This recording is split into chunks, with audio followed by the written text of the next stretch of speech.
Good morning, good people, good morning. Just finishing making my morning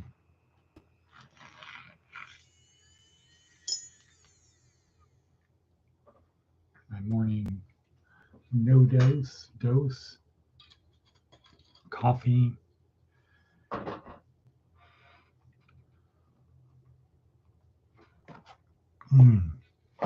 Refreshing. That's cold. Using cold water,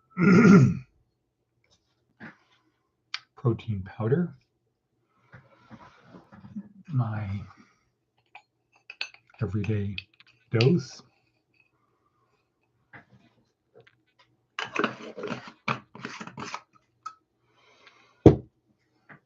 So there we go.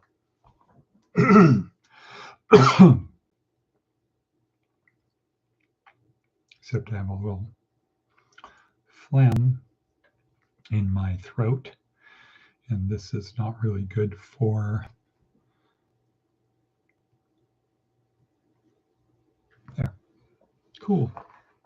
Okay, good morning. We're 1 minute and 17 seconds in. We will edit that out, right? Okay, good.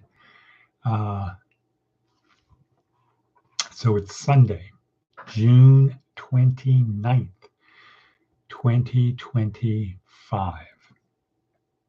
The last Sunday of June. One more day. We've got tomorrow, then it's July.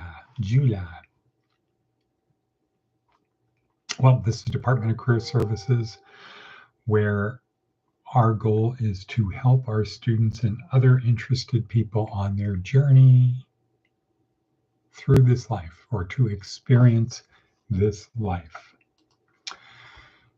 Monday through Friday, we focus on the physical, mental, and emotional. Saturday and Sunday, we focus on the spiritual, and it's like a four-legged table. Think of your life like a four-legged table. You have the physical, mental, emotional legs on the table, and the spiritual. Those are the four important things in life. And like any four-legged table, each of those, if they're strong, the table can hold a tremendous amount of weight. It can really stack things up. But if one of those legs is weak, either you can't put a lot of weight on it because it'll collapse and then everything will slide off onto the floor and break. So you either can't put anything on it or it will break. So have four strong things. One is the physical. We have been given a gift of life. What does that mean? If you think about it, we are baryonic. So if we're made in the image of God and God is spirit, then our nature is spirit, but we have been given a gift of life in a body. So we are a soul, a spirit in a body.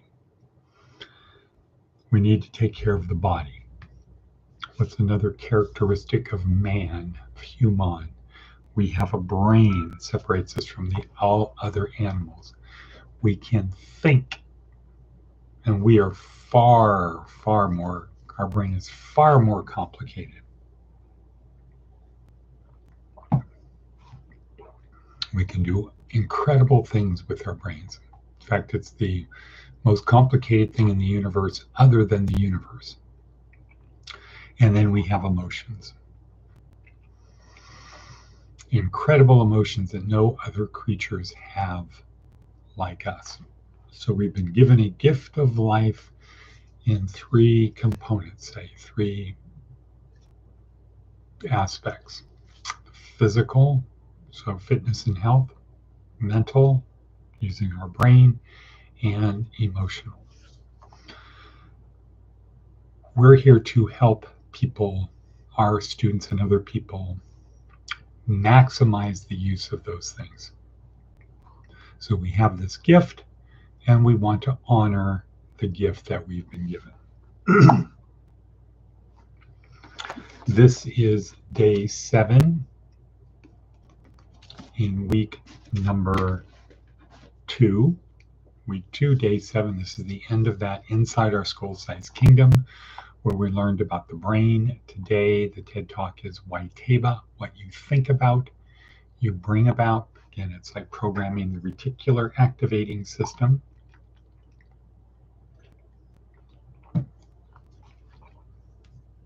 How to do it.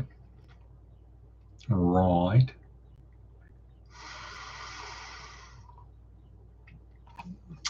Let's look at some advice from an 80-year-old. Advice from an 80-year-old. Don't burn bridges. You'll be surprised how many times you have to cross the same river. Right.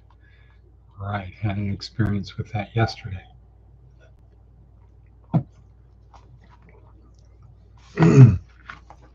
One of our peoples, one of our peeps.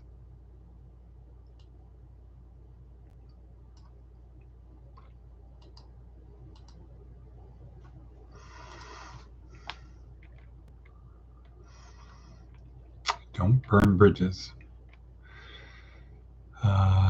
Righty then. Let's see. TED Talk, Blaine Elkers, Waiteba, what you think about, you bring about. If you think negative, you bring negative. He also talks about imagine a garden. Your brain is like a garden. And what you plant there will grow there. If you plant carrots, you're not going to get corn. If you plant negativity, that's what you're going to get. If you plant positivity, that's what you're going to get.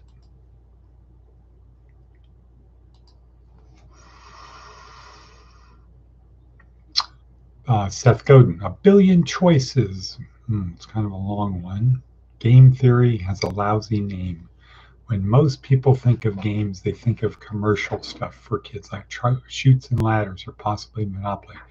But a game is simply a system when humans, facing scarcity, make choices. Scarcity leads to choices and to competition.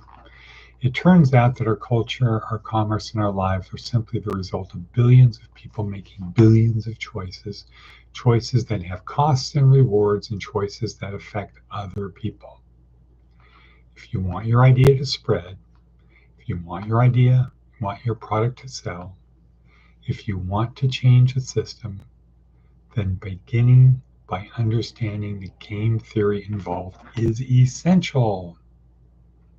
Your job is not to get the word out, nor are you likely to be able to get others to know what you know, see what you see, and admit that they're wrong. Instead, the best way we can do it is create great work that fits into a system where voluntary choices made by diverse individuals leads to the change we seek to make. What's the game theory of lobbying the city council? The game theory of launching a new jazz record? It starts by acknowledging that different people have different lenses, different desires, different stories. They tell themselves about what they want and how the world works. The geeks and the nerds and the early adopters have self-selected as the people who like to go first. So if you bring them something new, they might choose to be curious. Then, what do they tell the others? Why would telling other people about your new thing help them win the game they're playing? What's in it for them? And then, those people, the ones who heard about it from the first group, did they take action? How does the change or opportunity or threat you offer interact with the strategy they have about how they will spend their precious time and resources? And on it goes. Okay, interesting.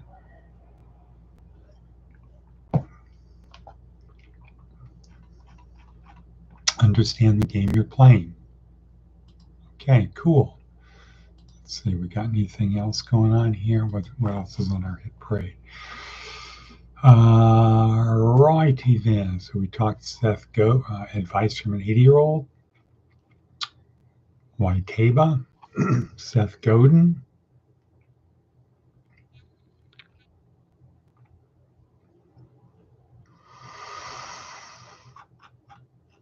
Let's see what our prayer for today will be. John 17:22.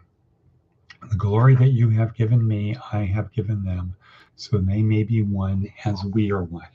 It's Jesus talking to the Father, the Faja. See, in 2 days, my son's birthday. Right. Right.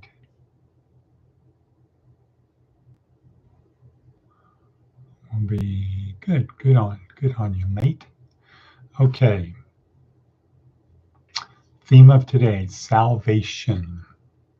Salvation. Bunk. What if? Okay, this is the old version. The old version that is for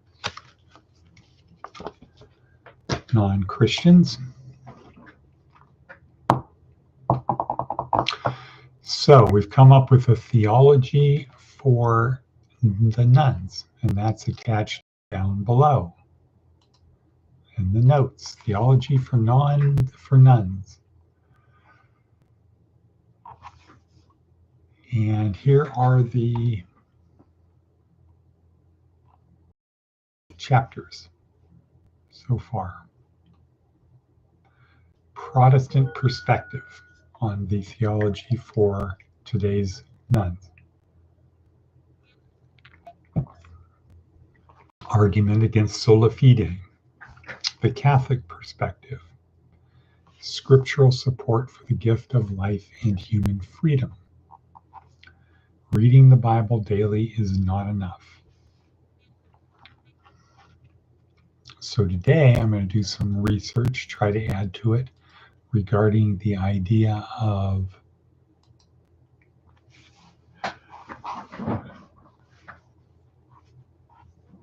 was the purpose for Jesus coming scripturally. Reading the New Testament scripturally, was Jesus' purpose to teach people about the kingdom of God and prepare them for it, or was it to as a sacrifice for the sins of the world? Something we've come to believe.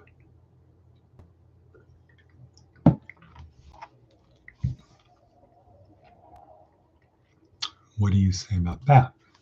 So I would say today going to the Lutheran Church, then the Assemblies of God Church. It was kind of a tough choice between that and the Greek Orthodox Church, which I would like to go to, but I just can't commit the whole day to it. It's just got stuff to do here, but I'll go to the other churches. And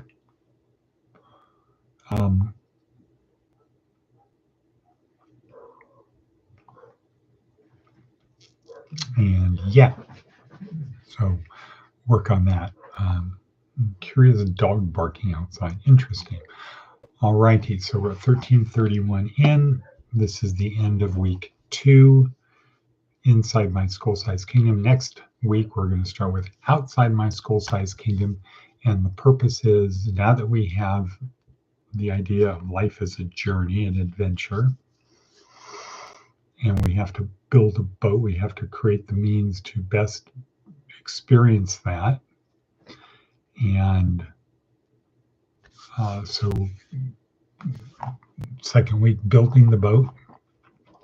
In other words, figuring out how to use my neurons, my neurotransmitters, and my reticular activating system to go on this adventure or build the boat.